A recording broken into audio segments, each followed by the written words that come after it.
everyone. Hello. And welcome to Kirsty and Bryony's Comfort Zone. I'm Kirsty. And I am Bryony. And we are here to listen to each other's dreams and work out what the heck is going on inside our heads. What the heck? I'll give you a spoiler. The answer's absolutely nothing. Bugger all. Kirsty's dreams have abandoned her yet again, I'm afraid. My mind is a dreamless hellscape, once again. Whereas mine has been, I've been having dreams all over the place. Even some that I've not recorded, but I've woken up and just been like, like I had one night before last that was about a friend of mine who I used to work with. And we were in like a warehouse that was dressed up like a supermarket. And we were filming a members video where this friend of mine had to chase everyone around. And then if he caught them, he had this little plastic horn / kazoo that he would have to go. And if you heard that noise, it meant someone had been got. And I remember there was all these like clothing racks. And I was like, I'm going to hide amongst the clothing racks because he'd never find me there because he had a blindfold on at first. And I was like, he's not going to like feel around on the floor underneath clothes. So I hid there. And then I was like, actually, I'm going to hide somewhere else. And I stood up and he was just directly behind the clothing rack and he just got me. And I was like, oh no. But yeah. Rest in peace. Just tiny, weird dreams like that have been, I think I'm just leeching all of your dreams. That's what it is, yeah. You're just stealing all of my dreams. Sorry. I've just had like a few, once again, I feel like I'm coming to every episode, like I've had a couple of little ones and I've not been able to record them because there's not enough to them. And that's pretty much it. Like I had one the other day, I don't even remember much about it, but I know it was on a bus. Again, a bus. I've been dreaming a lot about buses whenever I do dream. But I was on a bus and we were like doing a tour and there were lots of farmers' fields around us and they were growing some sort of crop. I don't know what, but also tulips. So like alongside whatever the crop was, they grew tulips because for some reason they like helped each other to grow. Yeah, so there were tulips everywhere. And that was kind of it. Like that was the only thing I remember. Is a sign you want to go to the Netherlands. Maybe. You want to... Wait, when did you have that dream, actually? Only a couple of... Maybe even yesterday. I wonder if that was because you were thinking of Xylus and your played-up arguments. How could I ever forget?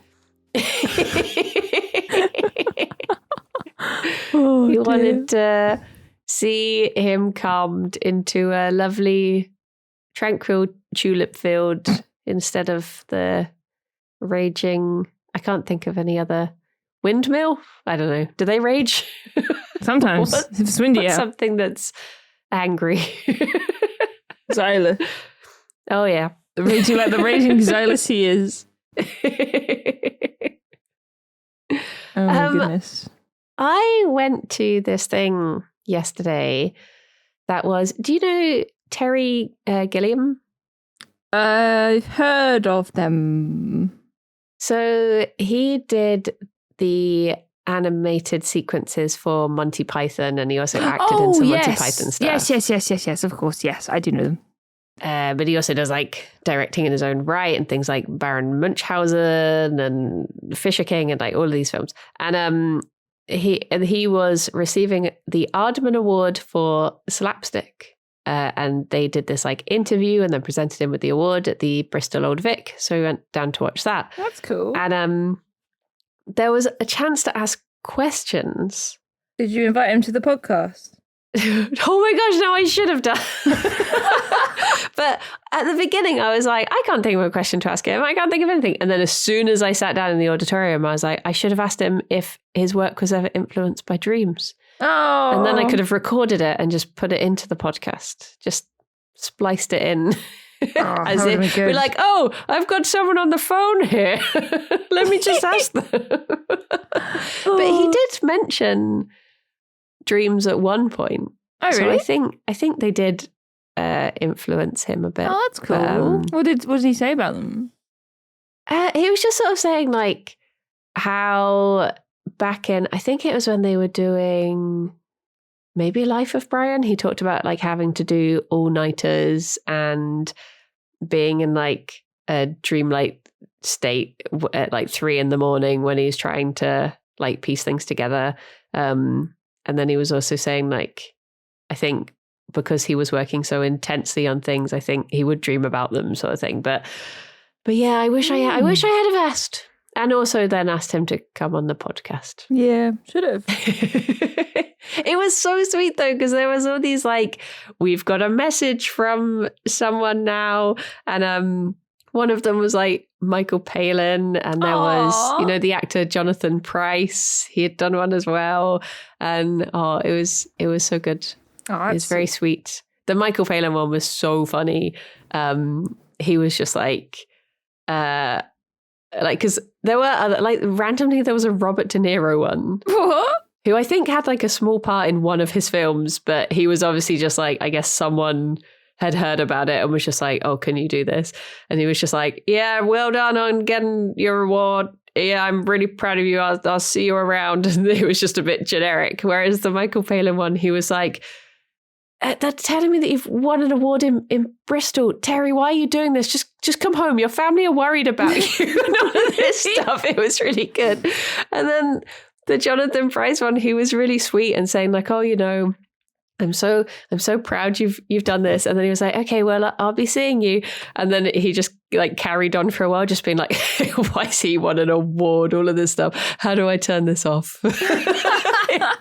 It was just, it was a sweet evening. That's so sweet. Very cute. Yeah. But yeah, it's so annoying when you miss a chance when you're like, you think of it too late. God, yeah. I do that all the bloody time. All it's the like time. Lying awake thinking of something you should have responded with. Mm-hmm. Have you ever seen that episode of Seinfeld where George is eating lunch in a board meeting and someone makes a joke and then he can't think of anything to say, and then that night he thinks of a response, so he tries to set up the exact same scenario to get the guy to say it again so he can respond. I haven't seen that. If I ever go to another talk with Terry Gilliam, I'll know what to ask. I know exactly what to ask. I'm prepared now. Would you like to hear? I have brought 2 dreams to the podcast. Overachiever. I'm such a nerd. One of them is at the very end of January, and then one of them is just breaching into February, which is, I don't know why I said breaching. Like a whale. Or I was thinking like a baby. Oh my God. Just going in backwards. Or coming out backwards. I'm dragging it out. Drag these dreams out. But it's the 1st of February, and sorry to date the podcast, but it's now the 19th. Does that mean I've not had a dream in 18 days? You're rubbing off on me. Oh, bloody All hell. this time I've been like, this is fine. I've got so many dreams in the bank, but this is it now. No, you need to have more dreams. We're going to have to get Rythian back on. Well, like a last resort. That's it. Call Rythian in. Go, get him in. Press the emergency button. Break glass in case of no dreams. It's just got Rythian in it. Well, hopefully we're going on holiday tomorrow. Maybe we can rub our heads together and we'll have dreams. And cuddle. Is that how it works? Like balloons. Instead of making static, we make dreams. I was wondering if we could... so the Airbnb we're staying in has 2 bedrooms. One has a double bed and the other has bunk beds. And I was wondering what if we shared the bunk beds and we recorded a live comfort zone. Oh my God! Just like, Kirsty, I had a bad dream. Tell me what it means. A bad dream. Oh my God, that's such a good idea. I said I would take the bunk beds, but Kat was like, no, it's your birthday, you have to have the double bed. But now that's an excuse. I'll just get in the double bed. It's fine. No, Middle of the night. You're in the bunk bed with me. We need to do this. Or I'll just wander over and just get in bed like, Franny, I had a dream. I'm recording, by the way.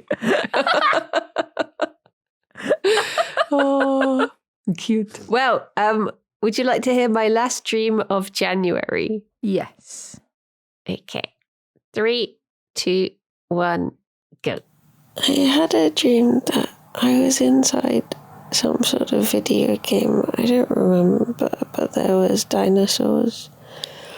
And I remember going into a big cafeteria, and all of a sudden the queue was huge, and I got handed some mints, like glacier mints, and there were 2 in a packet, and I was like, what?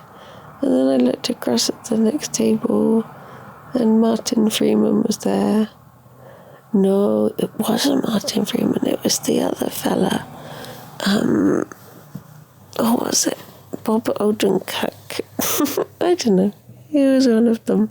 And gave me like a knowing smile. And then, oh yeah, there was something about I had been attacked or something, or there was some sort of threat. And this girl gave me a special mace, and I was like swinging it around, and I was like, oh, thank you. It had like retractable spikes. And then I said to her like, oh, what would a gnome do in my situation? And she went all like, why would I know what a gnome would do? Why would you ask that? Why would you specifically ask a gnome? And I was like, hang on a minute, is she part gnome? So I was just trying to like play it cool, just like, oh, well, I just know that they're very smart and inventive, so I was just trying to figure out what one of them would do or something. And then she went off to get lunch. But before that, there'd been a scene where I was Emma Stone, and I like burst into a room, and the room was really like dramatically painted and decorated. So there was like dark greens, and everything had this like smeary black over it. And I was there to try and like talk to these 2 children, but then a dog came along, and I was like, oh geez, I better go. But anyway, back to the cafeteria. After I had my mint, my mints, I went outside the back way, and there was like this big volcanic run, and it was filled with all the tough dinosaurs, and I was like running along trying to make it through, and then I suddenly thought like, oh no, I never got the easy dinosaur. He was just a little guy. Oh, I think I was heading back to like the first level area to go and get Oh, at one point I was on a roundabout back in my hometown, and there were just different buses going everywhere. And I was like, oh, Alex, you gotta, like, your bus has just turned up. But there was like 3 other buses that weren't his or something. I don't know. Bye-bye. I am stealing your dreams. I've got the buses now. And the video games. Oh my gosh. Theft. Bring them back. I have like absolutely, and apart from one tiny bit of it right towards the end, I had no memory of that dream or recording that whatsoever. Really? Oh my God. I was just thinking, when is this going to come back to me? I must have been so tired when I recorded this. Oh my gosh. Oh, I don't know why I got Martin Freeman and Bob Odenkirk mixed up. Oh, it wasn't that guy. It was, the other one. The other fella. The other one. The other completely different man. That one. That was pretty wild. You were scooting all over the place. Yeah. The only bit of it that I did start to remember was I remember leaving a cafeteria and going towards like volcanic dinosaur land. And then being like, oh, nope, forgot something, and turning around. Let's not go there. Other than that, nope. It's just completely gone. I wonder if mints are going to be in my... Yeah, your little glacier book. mints. Yeah, I've not had glacier mints in ages. I mean, I don't really like mint, which is probably why. Fair. That would explain it.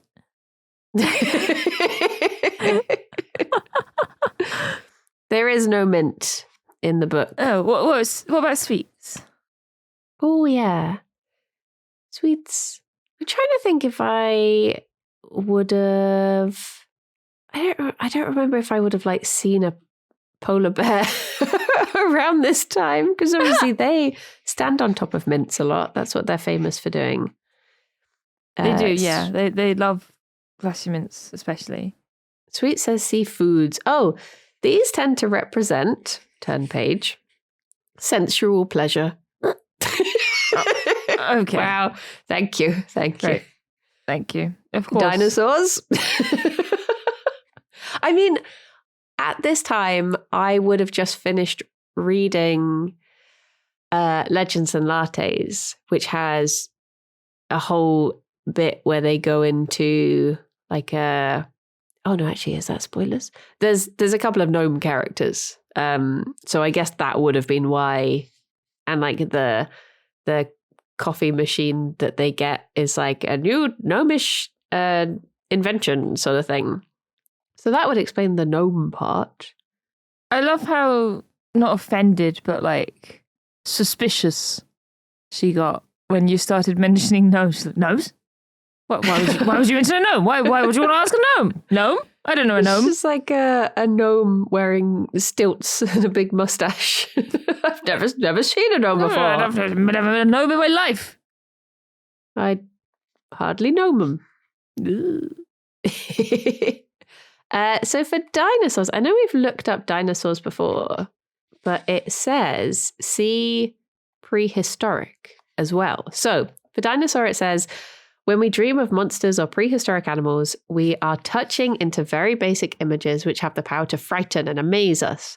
Because they are considered to be so large, we need to be aware of whether it is their size or their power which is frightening. I don't remember being frightened of the dinosaurs. But then again, I don't remember the dream. So maybe I was. Where was the dinosaur in the dream again? Outside the cafeteria. Oh, was he hungry? Well, I think the way the video game worked was waiting for his lunch. Yeah, it was just a dinosaur cafe. There is actually a game that I keep on saying is like played up, but at dinosaurs. I can't remember the name of it. I think you make pizza as a dinosaur. But it was like when you left the cafeteria, you could there was like a nice little outside garden-y bit that just had like your little cute herbivores and friendly dinosaurs. And then when you went out the back of the cafeteria, there was like the scary, like in Fantasia, when Dinosaur World is scary now. It was like that with like, exploding volcano in the background and all the ground is grey and scary and you might get eaten. Don't get eaten. It says prehistoric. Being aware in a dream that something is prehistoric is to recognize that feelings and emotions we have arise literally from before the time we were able to understand ourselves. A good couple of weeks ago then. When we have not fully integrated and comprehended the basic urge for survival, it is possible for us to be self-destructive without necessarily appreciating why. That's why I was eating mints. Don't like mints. That's pretty self-destructive. Often in dreams, the landscape or scenario appears to be prehistoric. This is before thought and before we had the ability to record our impressions.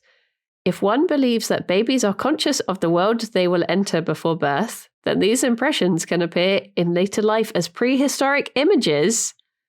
For instance, a barren landscape might indicate a lack of love. Oh. Oh no. I don't feel unloved. Should I? Oh. Am I loved? Tell me you love me, Kirsty. I love you, Brandy. I love Thank you. My landscape isn't barren. Oh. That is so strange.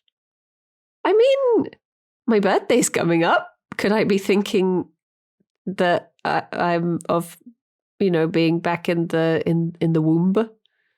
Am I back in the scary hellscape of birth? Oh my God.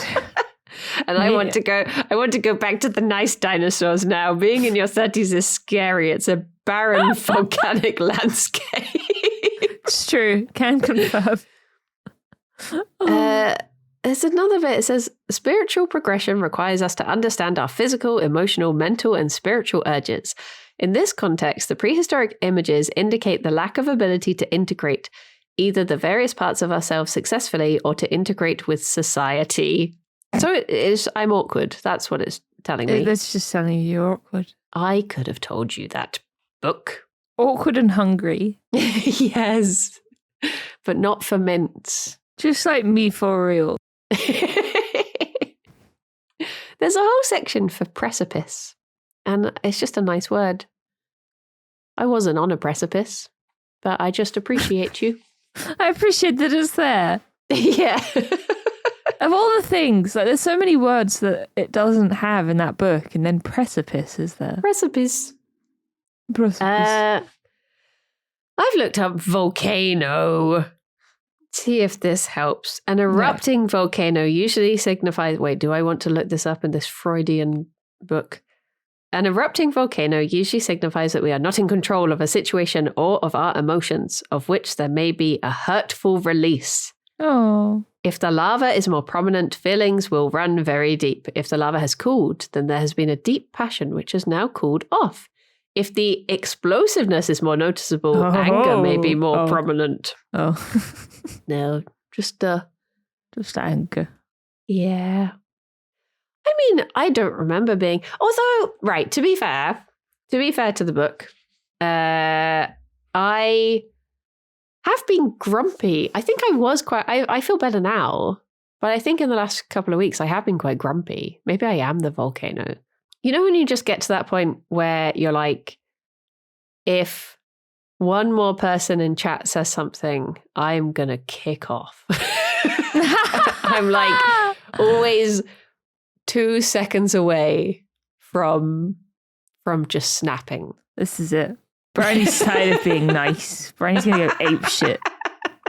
I think it's just sometimes it do be like that. Like, and it's not like any one particular person's fault. Usually the person that if you have had enough, you usually, and not just in like Twitch chat or anything, just in the world in general, usually the person who finally ends up taking it's just like the last straw, isn't it? It's not that they've done anything. It's just that they were the one who pushed you over.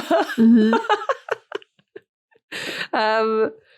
But maybe I have been grumpy, and it was a sign that I wanted to go back to the friendlier dinosaurs that were just the friendlier dinosaurs, feelings. Not the angry ones. They do say that dinosaurs are representative of is that like base childhood emotions and stuff, wasn't it? So yeah, I guess so. Is that I foresaw a future, a path that I could go down that was terrifying and volcanic, and I thought, you know what?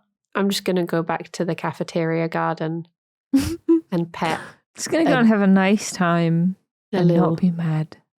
Do you say Diplodocus or Diplodocus? I want to say Diplodocus, but I think it's a Diplodocus. I think I say Diplodocus, but I prefer the mouth feel of Diplodocus. Diplodocus, yeah, same. Also sounds more Greek. Diplodocus. It probably is a Greek word. Should I Google it? Yeah. Because I think most dinosaurs have Greek names. Diplodocus. Until T-Rex came along and they thought, let's just chuck a little bit of Latin in there for good measure. Both pronunciations are acceptable. Oh. A BBC science correspondent said, I surveyed paleontologists last year and said Diplodocus 1. However, to make matters more confusing, other experts at the Natural History Museum author a third version. Diplodocus. Diplodocus. This is like when someone said that instead of having the scone/scone argument, you should try and pronounce it like the word one, and it should be called a squon. And I was like, no, don't throw more options. It's bad enough. If following the Greek rules, the correct pronunciation should be Diplodocus with a soft O to rhyme with Liplodocus. Oh, Diplodocus then. Diplodocus. Ah, okay. Diplodocus. Diplodocus does sound like some philosopher. Philosopher, yeah. Yeah. Ah, the wise teachings of Diplodocus. He loved dinosaurs. And leaves. He loved really high up leaves. What a cool guy. Yeah. The other thing is that it could be as simple as we're going on holiday to fossil hunt, so I could have just been thinking about dinosaurs. Forgot about that. And I've been playing Skyrim, and I guess some parts of that are quite dark, but other parts are very pretty. So it could be as basic dinosaur as bones, but they're actually dragons. Yes. Oh, I really wish I could just be friends with the dragons in Skyrim. I hate every time I have to kill one. I'm like, what's my motivation here? Why would I want to do this? Whilst it burns down a town. I'm like, but is it really that bad though? Like, he's probably just angry. Yet he was the without sin cast the first. Could you honestly say your village doesn't deserve a little burning? Oh. Well, at least Parthenax is there. Yeah, little party snacks. He's a good boy. He's a good He's guy. a good boy. I guess I sort of maybe I don't remember why would Martin Freeman / Bob Odenkirk even be there? I don't think had you been watching Better Call Saul or something with Martin Freeman in it? I think I saw a trailer for something that maybe had Bob Odenkirk in, and I had that moment of like, is that he? But I don't remember what it was. What is he in? What's he in? Oh, Bob Odenkirk. Yeah, I swear, is he in anything that's about to come out? Oh. Ulysses, pre-production. Hello, what is this? Hello. Oh, no, it's a cowboy movie. Ugh. Oh.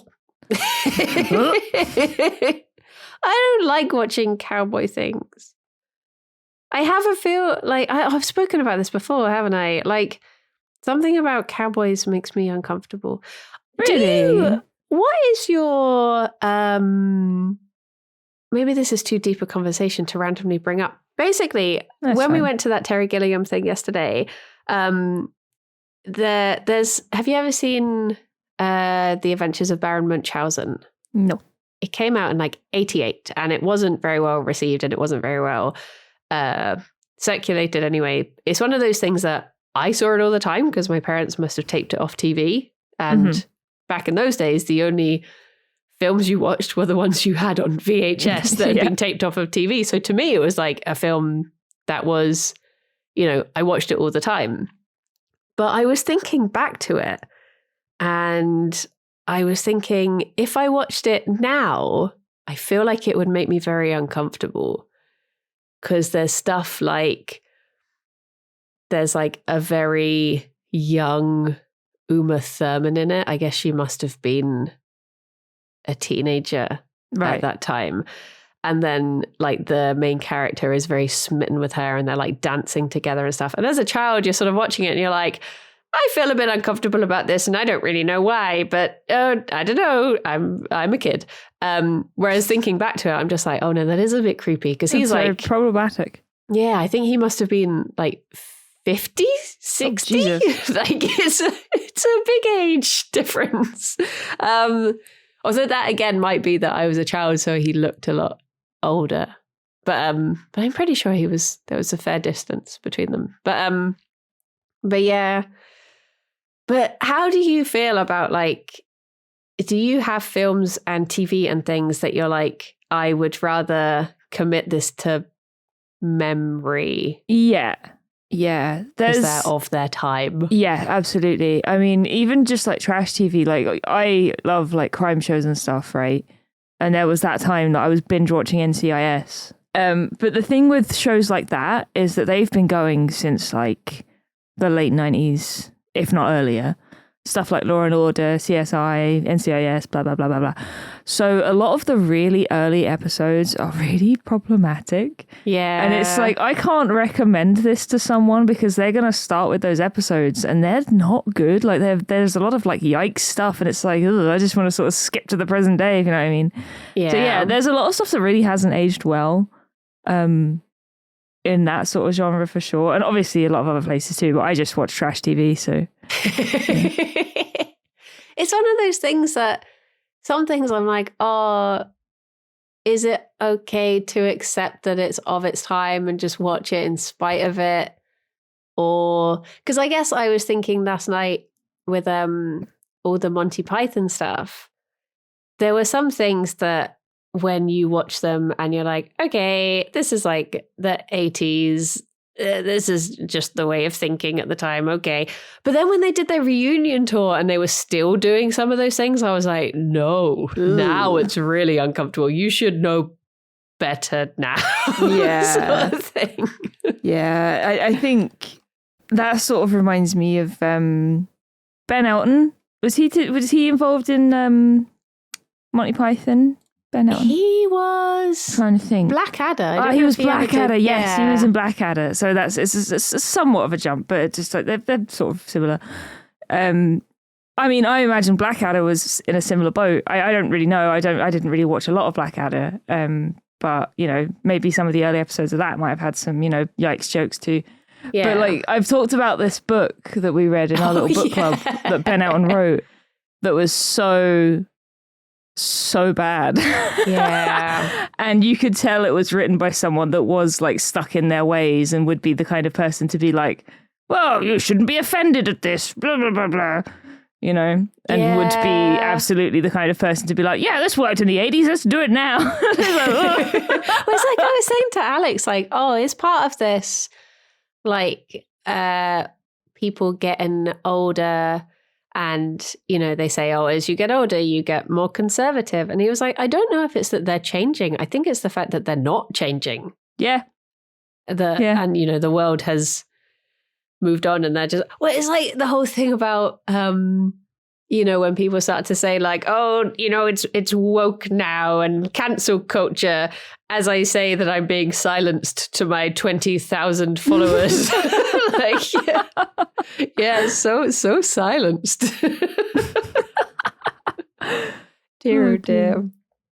Yeah. But I would like to go back and watch some of those, because especially like, so he did this film called Jabberwocky, and I never watched it because I was too young. It was on like, we had a VHS where my parents had recorded Holy Grail off the TV and then recorded Jabberwocky afterwards.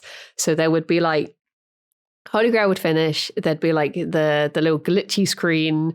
Probably, do you remember the old animated number 2s for the BBC Two? Yeah. Where like, oh, those are so iconic, but it would be like one of those would flash up and then Jabberwocky would begin. So at the end of Holy Grail, I would always try and go as quiet as I could so that Mum wouldn't come in, realize the film had finished, and I would like try and watch as much Jabberwocky as I could. Aww. So for me, it's always been this like big built up film of like, how much of this can I watch? It does like start off with this guy getting like stalked by the Jabberwocky and then he gets torn apart. And when I did actually get to watch that scene, I never tried watching it again because I was like, oh my gosh, this is terrifying. Why would I watch this? But looking back, when you see how, I mean, if you look at like the Jabberwocky IMDb page and you can see just how ridiculous it is. Like they've clearly like buried a guy in the ground up to his head and then put this fake skeleton underneath and he's just there like, ah. It's so dumb. Oh my God. But maybe I will one day brave watching it. You can do it, I believe. Did your parents ever have anything that they censored from you? Not really. I think one of the things I do remember is that my mum had The Exorcist on VHS. I think she had like a special edition or something. And she didn't like, I mean, I never tried to watch it, but I think that's because she like actively said to me, this is really scary and you should never watch it. Yeah. Like she probably said something along those lines and it just seemed like almost like a supernatural level of scary. Like there's a ghost in that, you know? So I just never went near it. But like I don't think they ever, I was never like stopped from watching anything. Yeah. It's like, you know, I've said loads of times before, like one of my first video games was Doom on, you know, and like I'm sitting there fucking, I don't know, 3 or 4 years old probably, just like, yeah. And yeah, like I mean, I didn't really ever try to watch anything that was too spicy. I don't think. Like I was just watching Disney films. Well, I remember with Holy Grail, my mum would always come in and fast forward through the scene where they talk about spanking.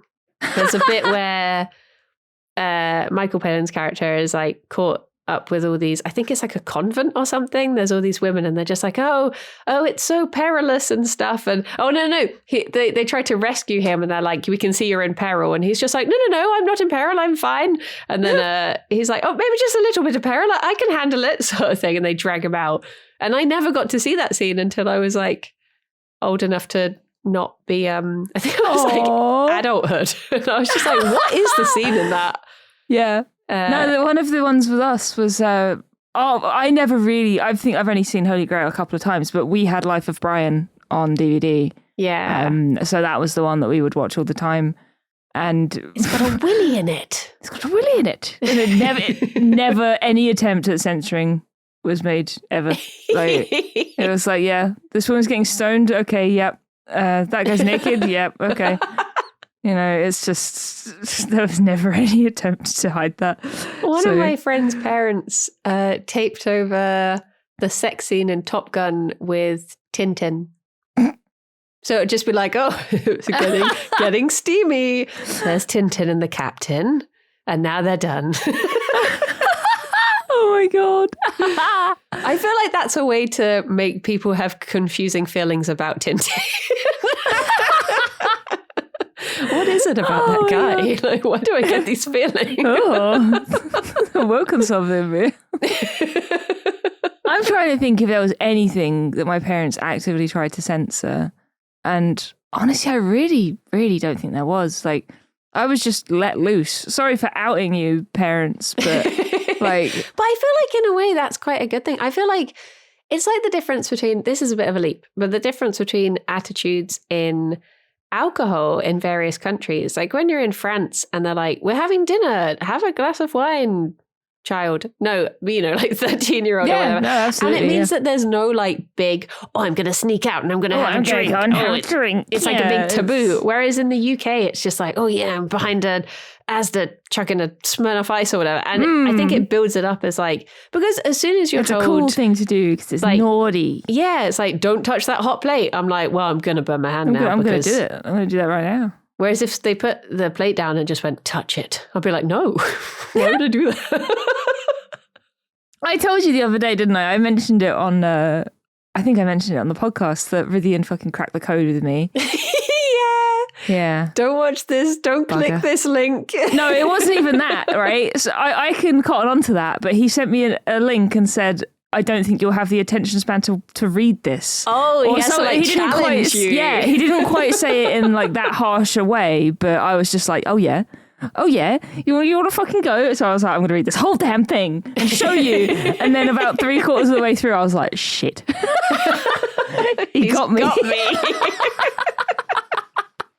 I saw a TikTok or a reel the other day, and yeah, it was just going through the whole, the resistance to being told what to do. Like someone's just doing something, like they're cleaning their room, and someone walks in and goes, "Oh, so you're cleaning your room? I was going to tell you to do that. Good job." And they just drop the Hoover and walk out. Like, no. Yeah, that's me. I don't understand what it like. Why is the most annoying thing in the world being told to do something you were already going to do? Yeah. It's like we were, speaking of arguing with Silas, we were playing Final Fantasy the other day, and I think I was healing in some sort of dungeon or whatever. And then he just started telling me as a joke, like how to play as the healer. I think it was. No, it wasn't. It was a different healer that I'd had trouble with, and I was like, "Oh, this one sucks. I don't want to use this one, so I'm going to go back to my favorite." So he started trying to tell me how to do it, and I was like, "You're telling me everything I know, Xylus. You're telling me I know all of this. I've done all of this. I do all of this." And then he just carried on, like laying it on, and I was like, "This is the way to really push my buttons. If you're telling me exactly what I know,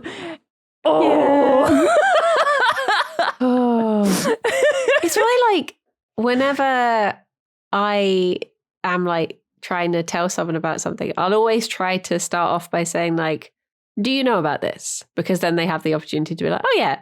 And I'll like try and like broach it first before just launching into, I assume you don't know anything about this.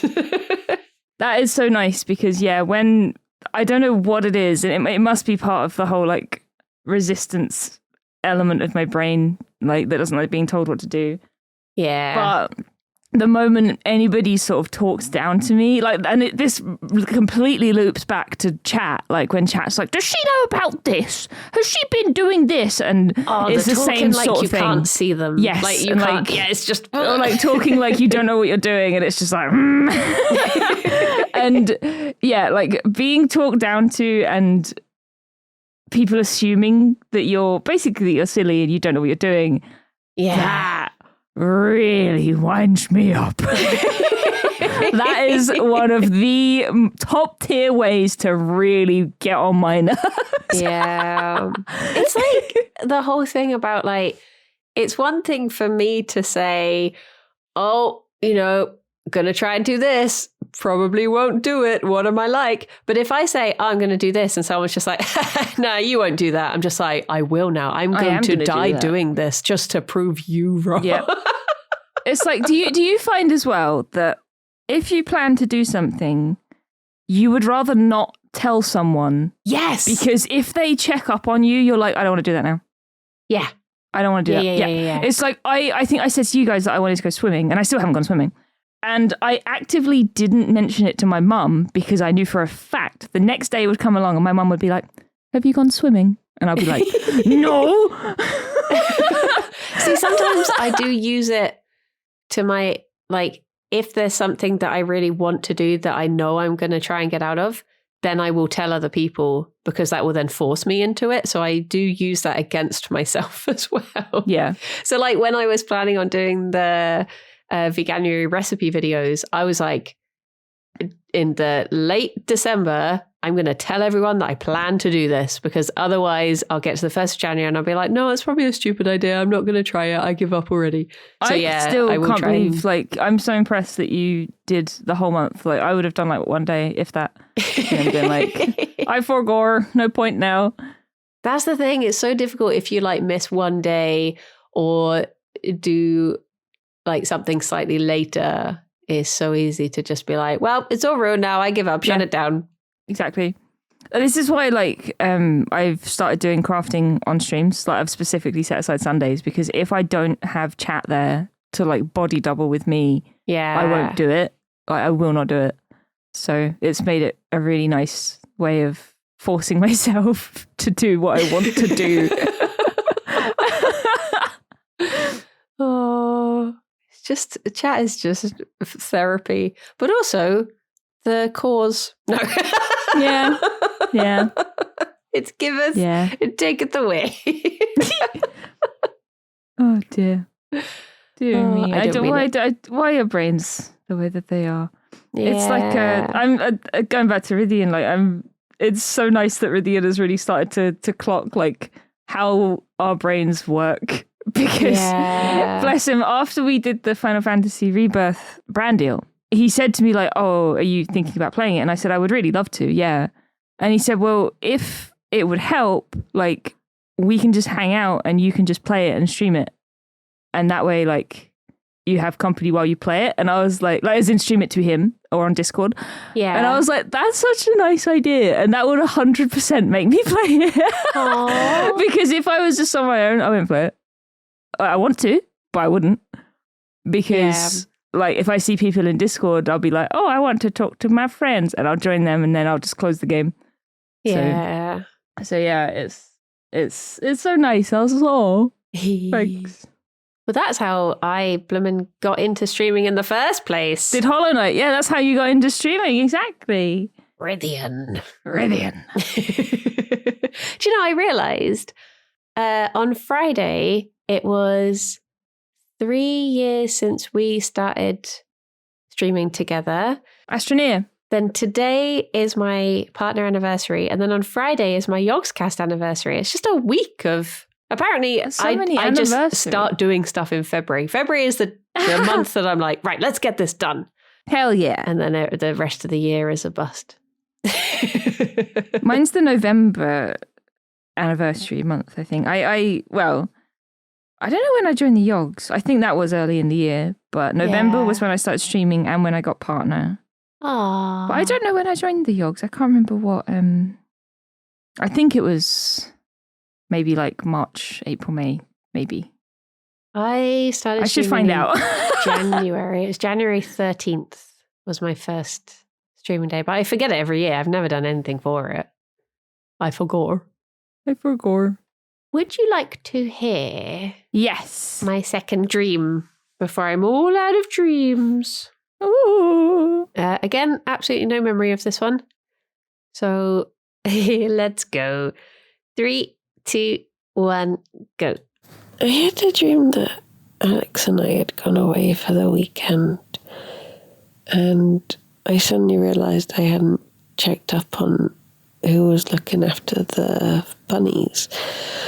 So I called them up. I was just like, hey, is everything okay with the buns? And they were like sounding really sad. So I was like, is everything okay? And they were like, oh, I just found out I'm pregnant. I was like, what? And then like Alex's parents burst into the room, just like talking to us. And I was like, I'm on the phone. And I was like trying to talk to my friend. And then they left. And then all of a sudden, like, this film crew walked by outside the room, and then they walked into the room, and like different people on the crew were sitting in different corners of the room having meetings, and Lewis came in at one point and was chatting to me, and they were like, other people were talking about a calendar or something, and then I started getting messages through from this bunny rescue saying like, this guy that we trusted, he took all your account details and he hacked your accounts and stuff. And the whole time I was like, I just want to talk to my friend and see that they're okay. And then I found a bat, and the bat had 2 tiny babies, and they were so cold, and it was daytime. So I was like, I'll just pop them up my jumper so they can be warm on my chest. So I just spent the rest of the dream like carrying this bat, like snuggling this bat. It was really cozy. And then eventually it was nighttime. So I got back to my room, and I think I was trying to call like a bat rescue to see if they would take them. I remember being in bed, and I sort of transferred the bat to under the pillow because I was like, oh, they can stay snuggled under there. And then the dream sort of jumped to, I was in like an underground, and there was this lady who was maybe like a celebrity, was walking along, and there was this news reporter who was like trying to film her and like shouting at her, and in the dream they were all talking Japanese, so I was like, I don't understand what's going on, but I think they're bothering you, sort of thing. So I was trying to like protect her, and we like went round the corner, and she was like, oh, thank you, we've lost them. And then all of a sudden I looked down, and there was this doll that kept walking like between my legs, and it was really annoying me. So I was trying to stop it, but it was being all clingy. I didn't like it. And yeah, I think I just went back to the room and cuddled the bat a bit more after that. I don't really remember. The bat was very cute though. Well, bye-bye. Bye-bye. Bye-bye. Bye-bye. I don't know why it made me laugh so much, but just saying, and then there was a bat, and it had two babies. Very cute bat. A cute little bat that I just shoved up my jumper. Oh my gosh. It reminded me of the dream where Navzi was a bat that I had. Oh yeah, this was a much more your bat was low nicer maintenance bat. Yes, they were much more low maintenance, and they just wanted to be warm and snuggle. They're snuggled up with the babies. Little baby. Also, I took a note of the fact that these people were speaking Japanese. Yeah. Which made me like think about like, you know, I've had dreams before where I think people are speaking in different languages. And at the time, it's like so convincing. Like, you know, you wake up and you're like, oh my God, they were actually speaking Japanese. I must know Japanese. And then it's all gone. Yeah. The bit where, okay, so the one bit that I know why I had this, I had forgotten this dream, but I do remember it. Did you watch the trailer for, is it like the second Death Stranding game or something? Oh God, yeah. And it had that little guy on his belt, like the little... yes, the weird little doll thing. It was because of that. I had seen that trailer the night before, and then it was, as soon as I woke up, I was just like, I can't believe that little doll made it into my dreams. But it didn't look like him, but I just knew that was like where that had come from. Dream directed by Hideo Kojima. Yes. Oh, jeez. We've got no chance of interpreting these anymore. No, my condolences. I've looked up bat. It says because popular belief has it that bats are frightening, to dream of bats indicates that there are thoughts and ideas within the unconscious that may reveal themselves with frightening potential. What if they're not frightening? That's the thing. They're not. I was never scared of the little bat the whole time. They're cute. Yeah. I love bats. Bats are so lovely. I mean, it was one of those bats that if it had have been a real version of it, you know, the tiny ones that are just really angry and they've got the little snub noses and they're just angry at the world. They're tiny and they're angry and they're out for vengeance. Just a little guy. It was one of those. Because I think that's the only bat that I've ever seen up close in real life is one of those. Because we had one that came into the vet once. Aww. It was really horrible. The bat was lovely, but the situation was horrible. Let this be a PSA. I was thinking, is this too sad to say? But I'm going to let it be a PSA to not do what this dumb person did. They decided to, you know, those like sticky... glue traps. Yes. Yeah. But the ones for insects. Yes. They had hung one of those up outside in their allotment. What? I know. Because, you know, obviously try and catch insects in the outdoors. Yeah, outside. Okay. And this poor little bat had flown into it. So it got brought into the vet, and we had to oil it up Just had to cover it in oil, and then this like slick little mat slid off, and it was so angry and covered in oil, and then we had to clean the oil off of it, like olive oil, like it's just this greasy little bat, and the whole time it was just there like we're like, oh, little guy, He's so mad. So yeah, don't do that. Don't use glue traps at all. Glue traps are just horrible. They're really, really inhumane, Yeah. nasty. Yep. No, don't feel bad about bringing that up. Like, I don't know if I told you about my stream the other day where I just went off on one about animal welfare for about 2 hours. All I heard of that was Kirsty was looking at rats yesterday. That was the takeaway from it. Oh dear. Yeah. Well, to be honest, I wasn't even talking much about rat welfare. I mean, I think I probably started with that. Yeah. But then I just started talking about domestic animals, like when I worked at the RSPCA.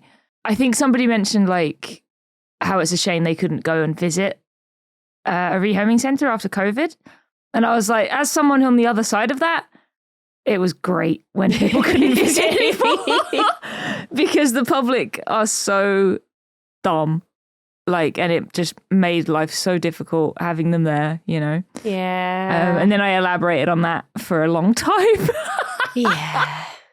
It's like, I see so many people on, because I'm part of various rabbit rescues, and you get so many people who are like, oh, it's so unfair that all I want to do is like adopt a bunny, and they keep telling me I can't because blah, blah, blah, blah, blah, blah, blah. And then the rescue will always reply and be like, well, we did tell you that you had to change this, and this about your housing situation and do this. And then you just didn't. You just ignored us, and now you're complaining on the group. So it's on you. Like, their job is literally to make sure that these animals are well provided for, and you're not doing that. So what do you expect? Yeah. So anyone that was in my stream the other day, welcome to part 2. So we were basically just talking about the same sort of people that just don't listen. Like, you know, they think they know best and they don't listen, like, especially when it comes to like dogs or cats that have been like mistreated, and they just think, oh, it's fine. You know, they just pet them a bit, give them some food, they'll be all right. And it's like, no, they are traumatized. And, you know, there are dogs that if you put your hand in their head, they'll go for you because, you know, they might have been bopped on the head, you know, a while ago or something. And just stuff like that. You know, they might have a horrible memory of someone taking their food. So if you go near their food, they're going to go for you. And, you know, we had people who took a dog, a terrier that was a little bit reactive. And we said, they will guard their bed. They will guard their food. Give them space. They took them home, let him on the bed immediately. And when they tried to get him off the bed, he went for them. And then they brought him back. Yeah. And it was like, did you not listen to a word we said?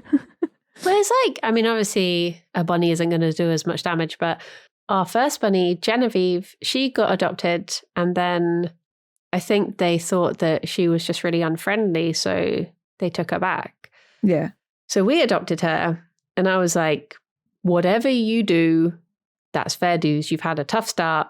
It's on me. If you do something, you just live your best life.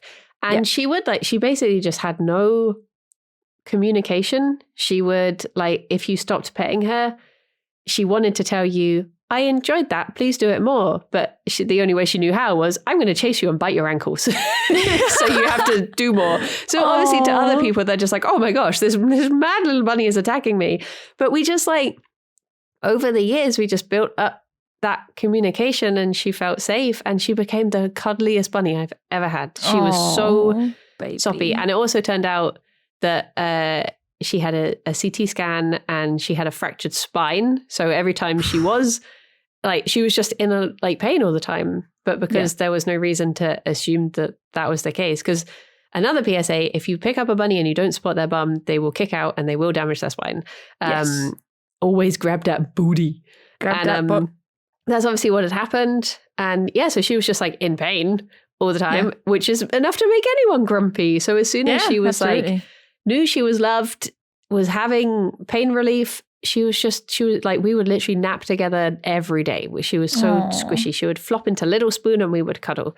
And it's just like, you just have to respect them on their terms. You can't expect definitely them to just be like so many people get dogs and they see other dogs that are well trained and they're just like, they just come like that. And it's like, no. Yeah. It's a no, they do not. That's a lot of work has gone in. They absolutely do not. Yeah. Yeah. And yeah, that's the thing. Like, people just expect a perfect dog. And the problem is, like, it can happen from any source. You know, if they get it from a rescue and it's not perfect, they bring it back. And then they go and get a puppy, and obviously it's not perfect because you have to train puppies. Yeah. So they bring it into a rescue. Yeah. And then that puppy has abandonment issues and the cycle continues. It's just so, yeah, a lot of people just don't do the research before getting a pet, and they don't give that pet the time and the attention and the training that they might need, and just to let them, you know, settle in at the very least. It's like, you know, I've told you the story about Tabs and how, you know, there was an old guy who had him reserved before I took him, and the man took him home. Like, he was in a carrier for a couple of hours on this drive. Poor Tabs doesn't travel too well anyway. I mean, like, he's fine once he settles down, but he doesn't like the carrier. He doesn't like getting into it. Doesn't like, you know, and this man took him home, opened the carrier. Tabs ran out, as he does, and hid. And I think this guy just tried to get him out immediately. He probably reached into wherever Tabs was hiding, which, number one, don't put your hand in where a cat is hiding. And Tabs either swiped at him or hissed, one of the two. So he bundled Tabs back into the carrier, brought him back to the centre, another couple of hours drive, and said, "This isn't my cat. The cat that I reserved was Ginger, and was very friendly, and this one's not friendly. This one hissed and swiped." And it's like, sir, that's the cat. His name is Mr. Tabs. He is not Ginger. He is a tabby cat. And he was like, "Oh, you're lying. I demand to see the place of the kennel that he was in." So we showed him the empty pod, and yep, there was no cat in there. And he's like, well, okay, I believe you. I'll be taking him now. And the manager was like, "No." No, you won't be. No, you won't. You've just brought him on a very long drive back and forth, stressed him out, brought him back. It was very rude. Yeah. So we'll just let him settle in here for a while, and then eventually, like, he didn't get back in touch and he took off the reserve. So I swooped in there. Yeah. But yeah, like, it was just, people just don't do the research and they don't understand, you know, how to treat rescue animals especially, and it's very sad, and it makes our lives very difficult when we work in rescue. Yeah. I just want to help all the babies. Me too. I was saying to my chat, like, I and we have gone over, I'm so sorry. So yeah, I have actively had dreams about being back in working in rescue, like in my RSPCA branch, and like having to give in my notice, or I go in there and they've got a timetable on the wall and I'm not on it and they've forgotten. It's like stuff like that. Like, and I'm like, I left, but I have to be back here on this day and this day for some reason, and I need to give him. And I've had dreams as well where, like, I've gone back and then quit and then gone back again and then quit, and it's like just, but like I don't miss being there, but I do miss the animals. And it made me laugh, because when I was going off like this in my chat, my friend Damien, bless him, he was like, "I think we're seeing a special interest in Kirsty right now." And I was like, you know what? You're fucking right. You're absolutely right. Because whenever I start going off about animal welfare, I'm like, blah, blah, blah, blah, blah, blah, blah. Yeah. And I do really genuinely miss, like, being able to make a difference in that respect. It's just such a shame that my experience, like, working in the rescue sector was kind of poo. But I love working with animals, and I love being able to help them and make a change and try and educate people as well, which I know you love to do as well. Yeah. And yeah, I don't know how we got here, but sorry again for going off on one. No, I'm exactly the same. I'm like, it's like so many things, I guess, because of being known as like a bunny person, I will get sent so many things of like, "Oh, look, I saw this bunny thing." And I'm always there like, okay, so here are 3 things that are wrong with this video. Mm-hmm. Yep. It's like when you see, like, the video of like the hedgehog having a bath, like, you know, floating. Yeah. And it's like, that poor boy is in shock.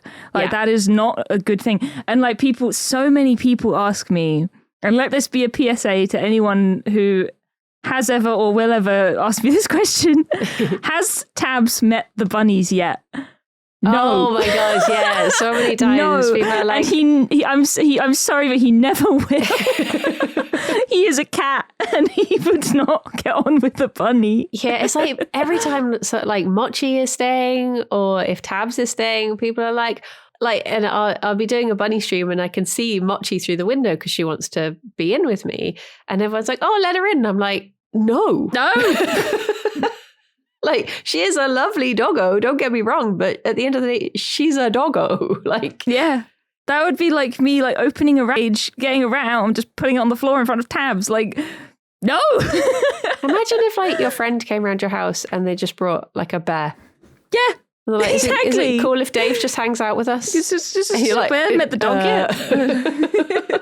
But no, I get it because like there's so much stuff on the internet of like, oh, this bunny and this cat are best friends and stuff like that. And the thing is, those are very special instances. And a lot of the time with that sort of stuff as well, it shouldn't have happened. It shouldn't have been a thing that happened. But I think I think in one of those cases, it's like, oh, the cat just had kittens. So she was very maternal. So when there was a bunny there, you know, she was very friendly to it, for instance. And it's like the exception that proves the rule. Exactly. It's an exception which shouldn't have really happened in the first place because it could have ended very badly. Yeah. And it's nice that it didn't, but also it's very dangerous. Yeah. So yeah, I would recommend not introducing cats to bunnies or dogs to cats unless they have a history of being... Well, dogs to cats can work, but you need to be very careful. Yeah. A lot of the time they need to grow up together, I think, with dogs and cats. But it's still very risky. It's like people asking me, like, oh, what do the bunnies make of the hamster? And I'm like, the bunnies have no idea there's a hamster in this house. Why would they? Why would I introduce them? Yeah.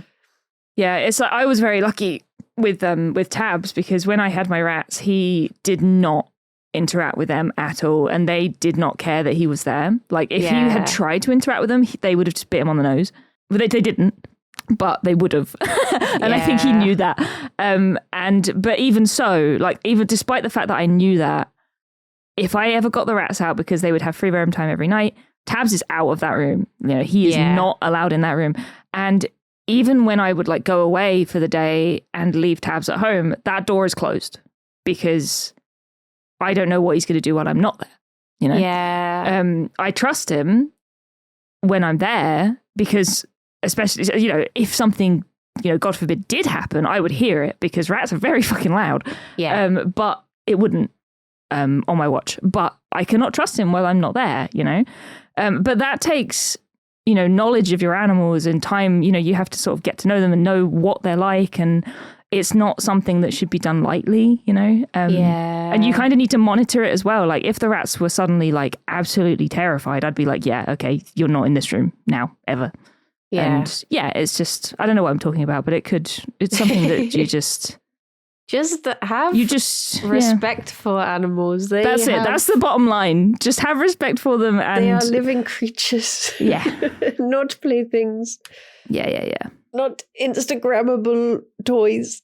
They're babies, all of them. I feel like when I was at uni, and I'm sorry, I will stop talking soon because we're so late, but I wanted to go into like animal welfare legislation. Like my big thing in my final year of uni was I wanted to try and shape like research animal, like lab animal legislation, like and try and help them because there's been so much progress with them. Like because the sad thing, obviously, like a lot of people know about with research animals is when they're done with the research, and sorry, like close your ears if you don't, you know, if this is upsetting, but they are often cold.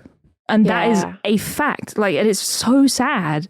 But there have been like developments because of this sort of, you know, group of people that help with legislation and stuff that stops that from happening. And a lot of the time, like they will be rehomed or, you know, if they can and stuff like that. And obviously like cosmetics and stuff, as far as I'm aware, you can't test on animals in this country. I think. Yeah, I the could be thing you wrong. have to watch out for with that is if anything is sold in China, it has to be tested on animals. So if something says we don't, but then they also have a China branch, you do. Yeah. It just means in they the do. UK we don't. But so Yeah. But yeah, there's pretty sneaky. It's very sneaky. But yeah, that was the big thing. And so, yeah, I think I'd be probably pretty okay at it because I can talk for England when it comes to animals. That was my point. yeah, same. Wow. Yeah, God. I'll stop talking now. But thank you for coming to my TED Talk. We've given everyone a lot of PSAs. You better pay attention to all of those. If we catch any of you doing anything that goes against them, you'll be in so much trouble. So much trouble. So much trouble. So much. But thank you, Kirsty. Thank you, Brainy. A lovely talk and listening to my nonsense dreams. My bats. Oh yeah, PSA, don't shove bats up your jumper. Don't touch bats. That's illegal. It is literally illegal. I'm going to stop. Talking. It's illegal. Don't touch bats. Do not shove them up your jumper, even if or you're shove them up your jumper. Don't even grab warm. them. Don't even move them. You cannot move them if you have a bat. It's illegal. You'll be arrested by the bat police. Oh. I'll stop now. Quick, do the outro. Thank you, everyone, for listening. Thank you, Kirsty, for a lovely chat. And until next time, bye-bye for now. Bye-bye for now.